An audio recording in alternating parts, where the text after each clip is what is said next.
नमस्कार मित्रांनो, स्वागत आहे तुमचं बर्वेश टीव्हीच्या चॅनल वरती। आज मी तुम्हाला नाशिक मधले 5 ठिकाणं सांगणार आहे जिकडे तुम्ही एकदा तरी जायलाच हवं। नंबर 1 रामकुंड। रामकुंड हे नाशिक येथे गोदावरी नदी पात्रावरती असून मध्यवर्ती बस स्थानकापासून 2 ते 3 किलोमीटर अंतरावरती आहे। अशी मान्यता असल्यामुळे ही जागा पवित्र मानली जाते। या कुंडाच्या जवळ अस्थि विलय तीर्थ आहे। रामकुंडाचे बांधकाम सातारा जिल्ह्यातील खटावे जमीनदार चित्रराव खटावे यांनी 1969 मध्ये केले होते। श्रीमंत माधवराव पेशवे यांच्या मातोश्री श्रीमती गोपिकाबाई यांनी नंतरच्या काळामध्ये रामकुंडाची दुरुस्ती केली। भाविक आपल्या मृत नातेवाईकांचे अस्थि विलय कुंडात विसर्जित करता। महात्मा गांधी, पंडित नेहरू, इंदिरा गांधी, यशवंतराव चव्हाण यांच्यासह अनेक महान नेत्यांच्या अस्थी या रामकुंडामध्ये विसर्जित केलेले आहे। नंबर 2 हरिहर किल्ला। महाराष्ट्रात प्रत्येक जिल्ह्यात ऐतिहासिक वारसा लाभलेला असून डोंगर टेकड्यांवर अनेक किल्ले आहेत। या किल्ल्यांचा स्वतःचा समृद्ध इतिहास आहे। आता मात्र हे किल्ले पर्यटनासाठी खास आकर्षक ठिकाण बनलेले आहे। यापैकी एक किल्ला म्हणजे महाराष्ट्रातला हरिहर किल्ला, जो पर्यटकांसाठी ट्रॅकिंग व फिरण्यासाठी थरथरा अनुभव देतो। या किल्ल्यावर प्रत्येक जण चढाई करू शकत नाही, कारण बऱ्याचशा ठिकाणी अंशापर्यंत चढाई करावी लागते। हा किल्ला जमिनीवर नाही तर एक सुंदर डोंगराच्या माथ्यावर आहे। चला मग जाणून घेऊया या किल्ल्याबद्दल। हा किल्ला हरिहर किल्ला किंवा हर्षगड देखील म्हटले जाते। हा किल्ला सह्याद्रीच्या हिरव्यागार डोंगरावरती आहे। त्याला पश्चिम घाट म्हणून देखील ओळखले जाते। हा किल्ला घोटी आणि नाशिक पासून 40 किलोमीटरच्या अंतरावर आहे, तर इगतपुरी पासून 48 किलोमीटर अंतरावर आहे। नंबर 3 काळाराम मंदिर।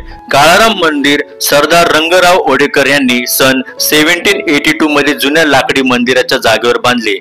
प्रभू रामचंद्र आपल्या वनवासादरम्यान या जागी राहिले असे मानले जाते। सदर मंदिराच्या बांधकामासाठी 2000 कामगार 12 वर्ष राबत होते। पश्चिम भारतातील प्रभू श्री रामचंद्रच्या मंदिरापैकी हे एक मंदिर आहे। 245 फूट लांब आणि 145 फूट रुंद मंदिर परिसराला 17 फूट उंच दगडाची भिंत आहे। मंदिराच्या सर्व बाजूला मोकळं असलेलं स्वतंत्र सभा मंडप आहे। मंदिरात प्रभू श्री रामचंद्र, सीता, लक्ष्मण यांच्या काळ्या पुष्पानेतील 2 फूट उंचीच्या मूर्ती आहेत। चैत्र महिन्यात इथं रामनवमीचा मोठा उत्सव साजरा केला जातो। Number 4 coin museum. नाशिक जिल्ह्यात विविध पर्यटन स्थळ आहेत। त्यातील एक विशेष म्हणजे नाशिक त्र्यंबकेश्वर रोडवर वाडोली फाटा येथे असलेलं Shantikrishna museum of money and history हे नाणे संग्रहालय आहे। नाशिकच्या या नाणे संग्रहालयात विविध काळातील नाण्यांसाठी मोठे संग्रहालय आहे। एशियातील अशा प्रकारचे हे एकमेव नाणे संग्रहालय आहे जे भारतातल्या नाणकाशाचे ज्ञान मिळवण्यासाठी मदत करते। या संग्रहालयात विविध ऐतिहासिक वस्तूंचे जतन केले आहे। या ठिकाणी ऐतिहासिक वस्तूंचे प्रदर्शन केलेले आहे, जसे की नोटा, शिक्के, दगडाचे हत्यार, पगडी, मडके, मातीपासून बनवलेल्या वस्तू जे राजा महाराजा लोक वापरायचे जुन्या काळामध्ये। नंबर 5 शिर्डी साईबाबा मंदिर। महाराष्ट्रातील अहमदनगर जिल्ह्यातील राहतात तालुक्यात शिर्डीमध्ये साईबाबांचे मंदिर आहे।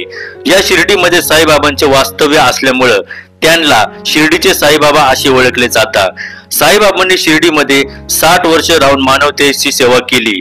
इथूनच जगाला मानवता, कल्याण आणि एकात्मा कळाली होती। शिर्डीचे देवस्थान हे केवळ महाराष्ट्रात नाही तर जगभरामध्ये लाखो भाविकांचे श्रद्धास्थळ बनले आहे। साईबाबांचा जन्म 19व्या शतकाच्या सुरुवातीला झाला होता असे मानले जाते। साईबाबांनी त्यांचे बहुतेकचे आयुष्य शिर्डीमध्ये काढले।